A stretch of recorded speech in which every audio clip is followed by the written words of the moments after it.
Another ESPN prediction gone wrong. Now the Champions League is back. There are lots of predictions going on, and many of the predictions were bold predictions that doesn't make any sense based on the data. And this time it happened in Gaps and Jules podcast, one of ESPN's podcast. And this time this is not Mika, this is not Jimmy Carragher, but another one from ESPN journalist named Nedum, who is generally pretty decent at his football take. Generally, he doesn't go overboard, but this time he went. So let's listen to what he says.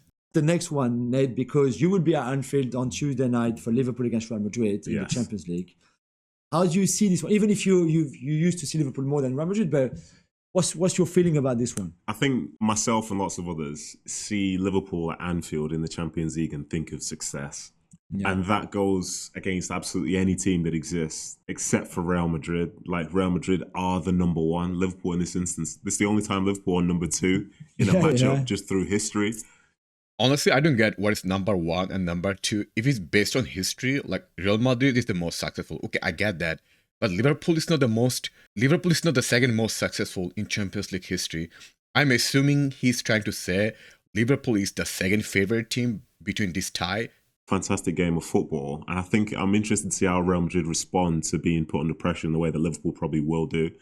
It's also strange to see Liverpool not have the second leg at home. You know, I'm so used to them finishing top of groups and so on.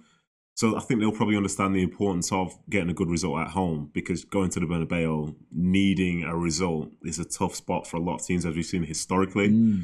But I'm expecting like a very front foot type performance by Liverpool, trying to make Real Madrid comfortable. I, at this moment, can't see Real Madrid scoring, not because Liverpool's defence is that great, but just because of the sort of pressure that will be applied to Real Madrid all across the field. They won't get the chance to really control the game in the way that I think. Do you think that intensity is really back for Liverpool? Do you think they... I think it will be for Champions League nights. Okay. They've been good in Champions League. They've been Napoli in only like... But obviously they still finished second in that group. But just Anfield on a Champions League night against a team like Real Madrid, the crowd couldn't be any more up for it. So I think off the back of that, I think they'll put forward a performance, especially because they've won their last two games. And no Cruz, no Tchouaméni, by the way. Exactly. So that certainly would help. I don't see how Real Madrid will score, but they scored 5. Now, when you make arguments like this, you have some basis. Okay, Liverpool is unbeatable at their home, that's why we're saying that. But that's not the case. Even teams like bottom teams have beaten Liverpool. Even Wolves scored 3 goals against Liverpool. And you're talking about one of the best teams in the world who can play out of the pressure. We have seen last year in Champions League final, like Real Madrid, the goal they scored, like how beautiful it was. Like the pressing Liverpool was doing. Real Madrid is like, we don't bother. You can press as high as possible. We'll pass, we'll find a pass, and we'll score. And so this is the team that knows how to play against the pressure. Also, this argument would be still valid if this is the case that Real Madrid cannot score goals. In fact, this season in La Liga, we just look at La Liga, Real Madrid scored 47 goals and Barcelona scored 45 goals.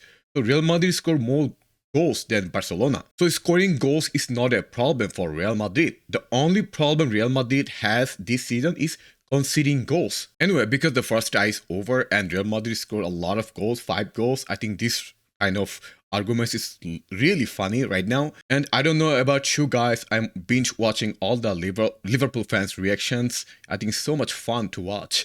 And let me know your thoughts about this.